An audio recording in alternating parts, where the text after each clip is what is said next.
Merci, Monsieur le Président, chers collègues, Madame, Monsieur les ministres, Monsieur le secrétaire général, Monsieur le secrétaire d'État plutôt, ainsi que vos collaborateurs, maa ngi leen di nuyu.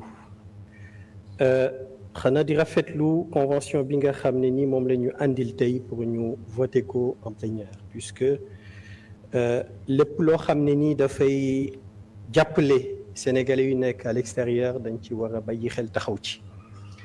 Oui, Madame le ministre, je pense qu'il serait important nga gën a leeral Sénégalais parce qu'il y a beaucoup de confusion sur cette convention. Je pense que am na collègue yu ko wax sànq.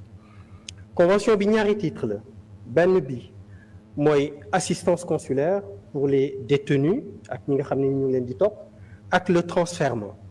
Donc convention bi waxul benn yoon tous lépp lu jëm ci wàllu extradition.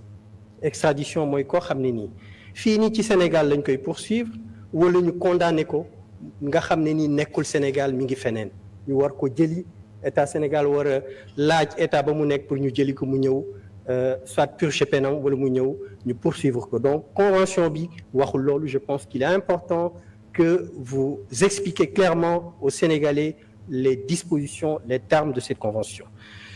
Su ma paree ci loolu j'ai un petit problème.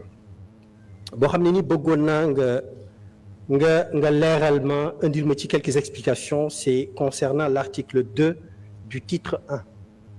Cet article dispose en cas d'arrestation d'un ressortissant de l'un des deux pays pour infraction involontaire commise dans l'autre État, les autorités compétentes s'efforceront, dans le cadre de leur législation, de prendre les dispositions nécessaires permettant la mise en liberté de l'intéressé.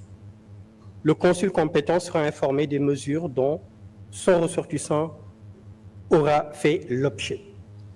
Nous pouvons constater à la lecture de cet article que celui-ci prévoit un mécanisme spécifique pour les Sénégalais ou Marocains ayant commis une infraction involontaire sur le territoire de l'un des États.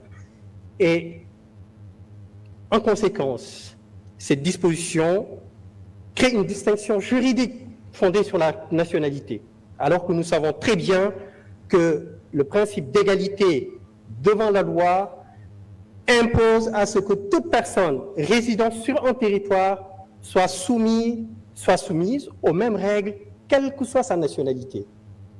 Donc là, nous pouvons dire qu'un Sénégalais résidant au Sénégal, bu def une infraction involontaire, il sera discriminé par rapport à un Marocain bu nekk fii Sénégal. Donc bëggoon nañ l'application de cet article, est-ce que du andi benn traitement différencié entre les différentes nationalités, d'autant plus que ce principe d'égalité est posé par la Constitution de notre pays, je pense en son article 1er, repris par l'article 7, et la Convention universelle de la Déclaration universelle des droits de l'homme dans son article 7 mu nekk poser deux principes clés bi ci jëkk mooy l'égalité devant la loi, ce qui signifie que tout individu doit être la loi doit être appliquée de manière égale à toutes les personnes sans favoritisme ni discrimination. Beneen principe mu nekk l'égale protection devant la loi, c'est-à-dire que la loi doit protéger tout le monde de manière égale.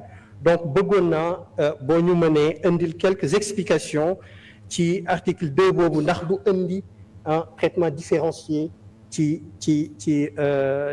son application. Fi may daanelee Madame le ministre moo ngi bëri na collègues yu ko wax sànq mooy que convention bi ñu ngi ko signé depuis 2004 et ñu nekk di ko ratifier bëgg ko ratifier en 2025, donc 21 ans déjà se sont écoulés. Ñu ngi xalaat rek am njortu bu rafet que ni temps bi nga xam ne nii def na entre la signature et la ratification, les consuls yu nekk au Maroc du ñu accuser temps bu mel noonu pour assister nos concitoyens. En même temps pour dire qu'il faut, après la signature, après la ratification, qu'ils soient dotés de moyens leur permettant d'assister à ces détenus, c'est extrêmement important. Il ne s'agira pas seulement de ratifier, mais après la ratification, au-delà de la ratification, leur permettre de pouvoir exécuter, de pouvoir assister nos concitoyens détenus.